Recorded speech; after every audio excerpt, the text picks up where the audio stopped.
Well, thank you for joining me today. What we're going to be talking about is some of the most popular user experiences and mistakes that I witnessed in 2020 and ways that you can improve upon these decisions.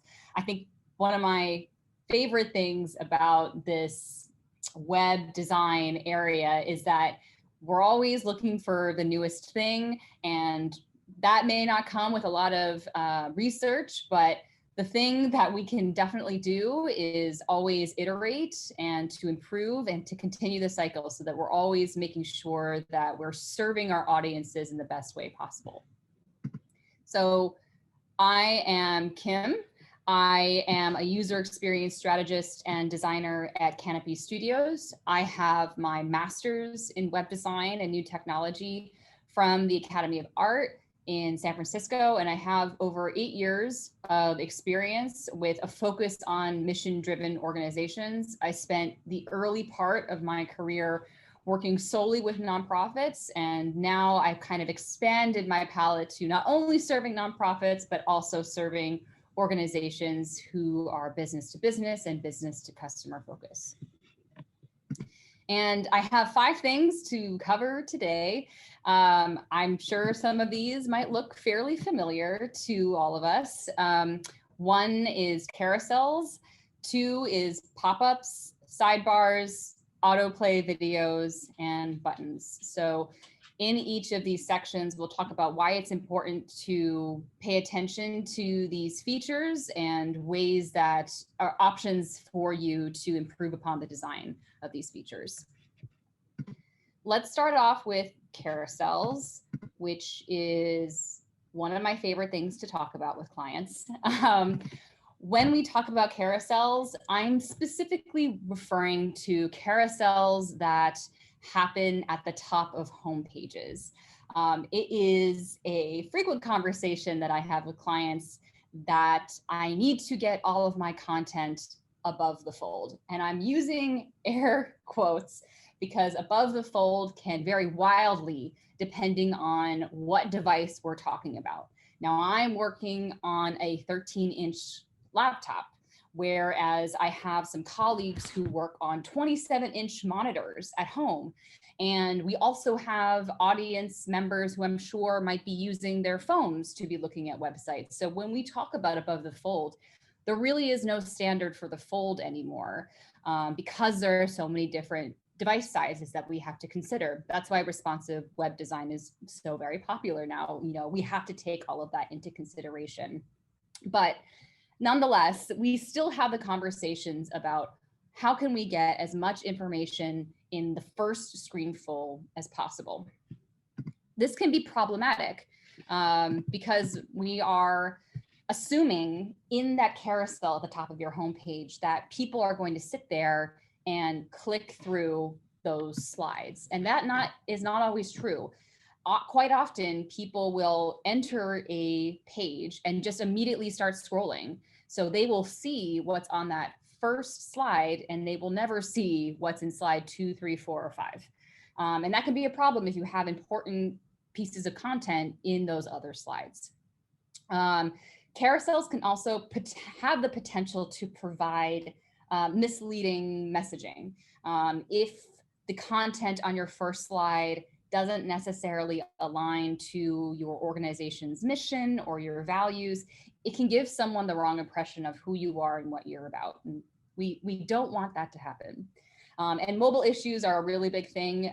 The typical application of a carousel on a mobile device will be to have the image up top and then the text below it. And if it's quite a long text, then we're requiring our users to scroll up and down to read content in every slide. And so they're scrolling up and down, they're also clicking left to right, and it can be a cumbersome experience.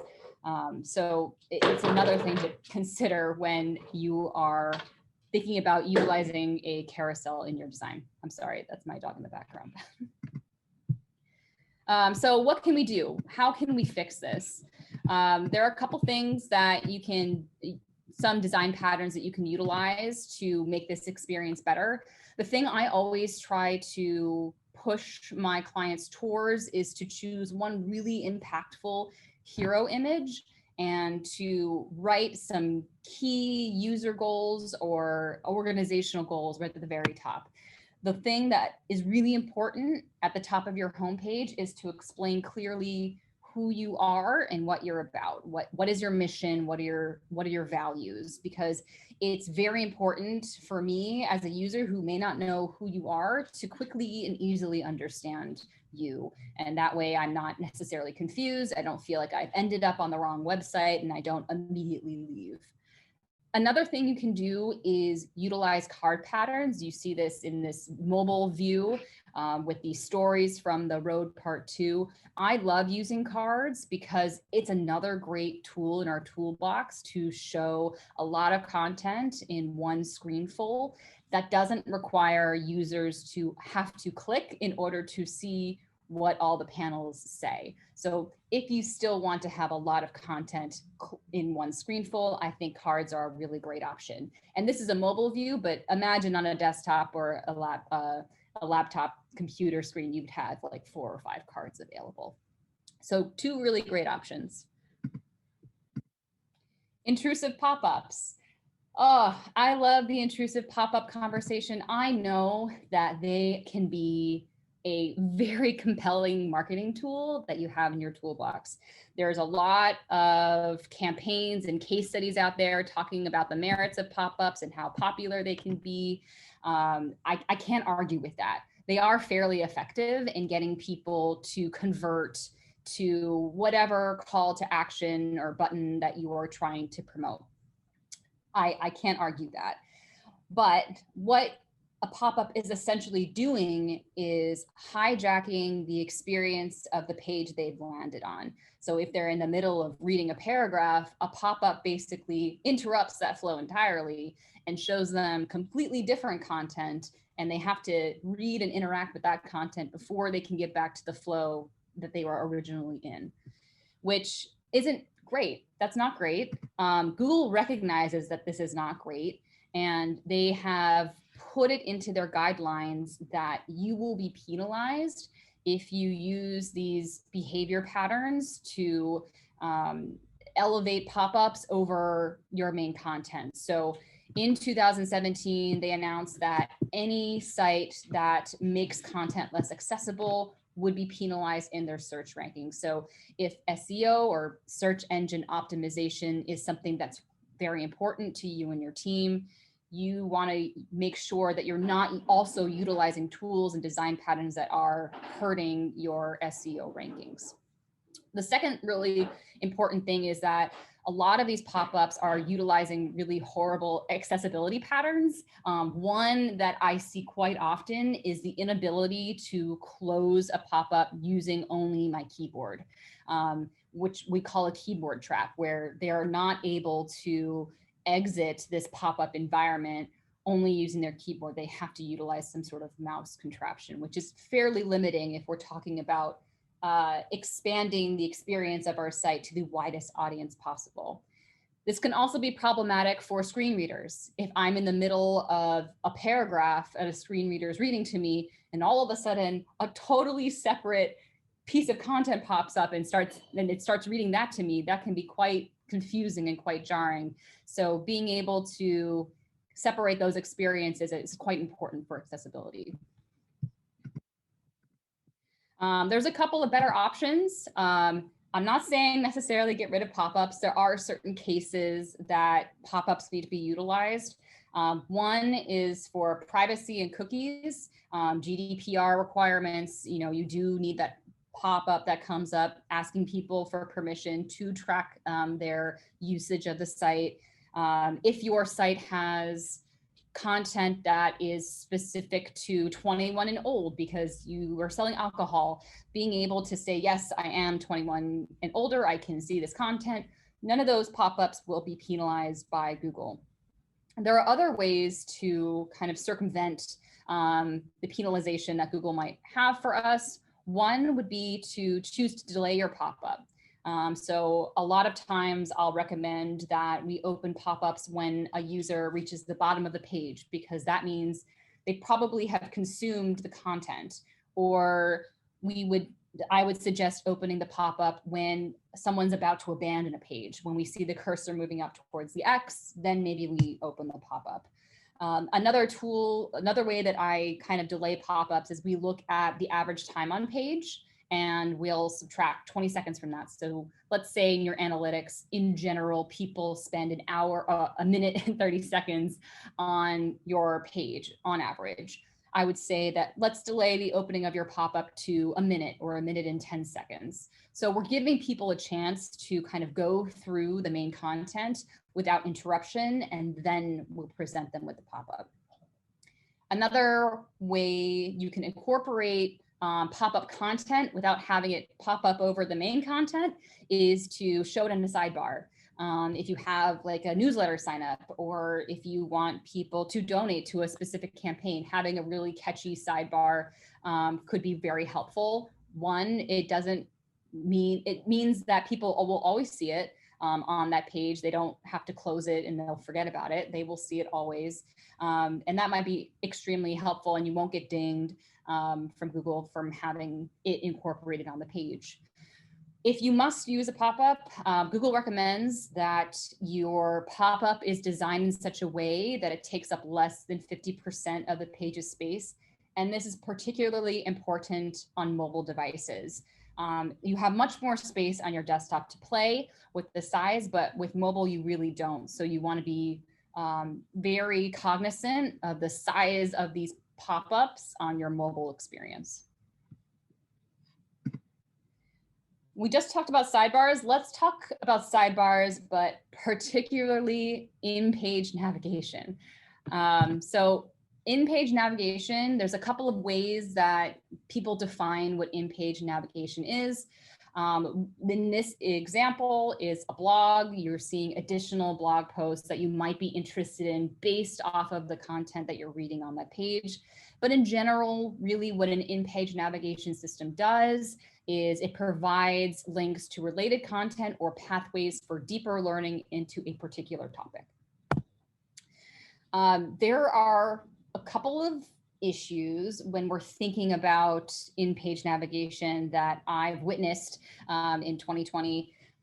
This one on the side is one of the most egregious examples. It is a sidebar. Once you click on one of the links, the entire sidebar navigation changes, which can create a lot of confusion and make you feel lost in the navigation of the content. And you don't necessarily want to be confusing your audience. You want them to feel comfortable and like they can get a lay of the land of all of the content that you have for them. Another reason why I don't love sidebar navigations is it can make content inaccessible. And what I mean by that is that it's only accessible on page. It's not necessarily accessible in the top navigation. I see a lot of sites that utilize in-page navigation because they want to make their top navigation really simple. And that is, it's a really great idea in theory, and it's really a horrible idea in practice, because you really want your top navigation to be a window into all of the content you could potentially provide people. You want them to get a sense of who you are, what you're about, and all the research that might go along with that. So if that content is only available on page, you are basically forcing your audience to click around the site in order to really find content and find what they need. And that can be quite a frustrating experience. There's a lot of mobile issues that come with sidebar navigations. The typical mobile application of sidebars is to have all of those links that you'd see on the side trunked at the bottom of the page. So you have to scroll a while in a mobile experience potentially to even see those links and interact with them, which isn't the best. There are two things that we suggest to a lot of our clients to do to make this experience much better. The first thing, it's really an editing thing. It's just to combine similar content into one long scrolling page. Because in general, users are conditioned to scroll. because it delivers content more quickly. There's no need to wait for load times. It does not require a commitment by forcing someone to choose a link or choose a button or pick between multiple buttons to read anything. And it allows people to digest information faster and at their own rate.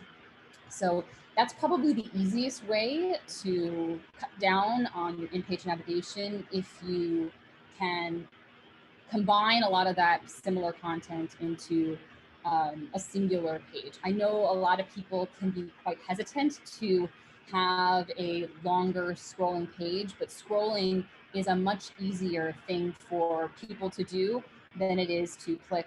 We're conditioned to scroll because of our mobile devices, really. Another thing that we could utilize, and I utilize quite often, is a drop down or a mega menu design pattern. It allows you the ability to have more links in your navigation available at the top level of your site. And there are really easy flow patterns that you can find on Pinterest or on Behance, or there's a lot of inspiration sites out there that can provide examples for you if this is a route that you'd be willing to go through. Not all sites need to have an Amazon style overwhelming mega menu. There are really great patterns where you can push people down specific categories or topics that help reorient people to the kind of content that is available on your site. Autoplay videos. Oh, this is a big one. I saw this a lot in 2020, background videos. And they're really powerful tools, you know, using the sights and sounds and moving imagery to grab attention, to create emotional connection immediately with your audience. That's great. But there's definitely a downside. There's a huge accessibility issue. One, videos assume that your audience can see and they can actually view the video. And two, and this is more personal to me, is that they can trigger dizziness because you're sensitive to movement. So I have vertigo, and even seeing that one slide for about 10 seconds, you know, I was getting a little bit dizzy. And for a lot of applications of background videos, there is no pause button. So you're forced to see that screen. And for me, I just immediately scroll past it. So I don't even read what the words were, you know, on top of that video. Slower page load. So if you have quite a large video file or a long video file, this can affect the performance of your page. It might take more than, you know, 3 to 5 seconds for a page to load if we're waiting for that large video file to upload. And that can be fairly frustrating. A lot of people don't really have the patience for pages that don't load in the first few seconds. So you could potentially lose people that way. And they're fairly distracting. Videos, because they're moving, they grab more attention than most other elements on the page. And most people really want to scan and they want to consume content as fast as possible. They're not going to spend a lot of time on your site unless they're truly motivated. So you just want to pay attention that you're not overutilizing videos across the site to try and, you know, grab people's attention from the main content on the page. There are better options out there. One would just be to integrate video content within your page without having to autoplay it and force people to interact with the video if they don't want to. These are 3 really great options. I love this Yosemite option in particular because it almost does 2 things. It's a hero image with a great catchy title. It tells you exactly what the site's about. It's about Yosemite. And it allows you to interact with the video if you choose to, which I think is really awesome. The Shopify one, which is this top right corner, I also really like because it follows a really awesome elevator pitch, their hero. And then it has a really beautiful image, which entices you to click on the video. So I think that's a really great application as well. If you are going to use a background video, and I know this is very appealing to a lot of individuals, I would suggest choosing a really short video with really slow moving visuals that just create a general mood. So if you're just trying to create a tone or set the tone of who you are, or generally show people the kinds of goals you're trying to achieve, I would say that's the best. You don't want your videos to, or your background videos in particular, to try and convey any sort of specific content. It's really just there as decoration. It's not really there as informational pieces. And in general, all background videos should have a pause button, so that individuals like me who have a hard time with moving visuals can pause it and enjoy the experience of your site. Buttons. So I think in like 2017, 2018, the button issue was that you couldn't find the button. It was really hard to find the links because they weren't fairly designed. They didn't really stand off the background. It was hard to know what to click and what not to click. And I feel like maybe we've gone the opposite direction in the last year or so, where we want to have every single pathway and every single option available at the fingertips of our audience. And I totally get why people went that way, because we really got really smart with all of our button designs. However, if we are providing too many choices to our audience, it takes them much longer to make a decision. And if they feel overwhelmed by the options, they may not do anything at all. And we don't want that to happen. We really do want them to interact with us. We want them to do something on our site. So we want to be careful about how many options, how many pathways we're providing at any given moment. And because we've gotten so great with our button designs, the bright colors, they stand off the background. We're using iconography now, and the buttons have gotten bigger in the last year. It can distract from the main content of our page. A big yellow button is going to draw my eye more than the black text that actually tells me what your mission statement is. So you do, again, want to be very careful of placement and making sure that you're being really clear in the hierarchy of your content. A better option, and something that we always try to implement at Canopy, is some sort of clear hierarchy. We want to decide and determine early on in a project what is the main call to action, and making sure that those pathways are the strongest and the brightest. And then anything else is really just informational window dressing. And ways that we can do that visually is by creating a couple of designs for our buttons that shows the hierarchy. So in a couple of these examples, like the where e-commerce businesses grow, you have a filled in green button that commands the majority of the attention. That is the main call to action. And then you have a bunch of outlined buttons that are secondary, not as important. You have the option to these pathways, but really we want you to do this main thing, which is to create your free account. There are other ways that you can design secondary buttons. Sometimes you just have underlined links, or you see a word with an arrow that's not a really big colorful button. There are a lot of different options available to you. Pinterest is a really great tool to seeing. I think if you just type in button hierarchy design, you'll get a lot of really great options.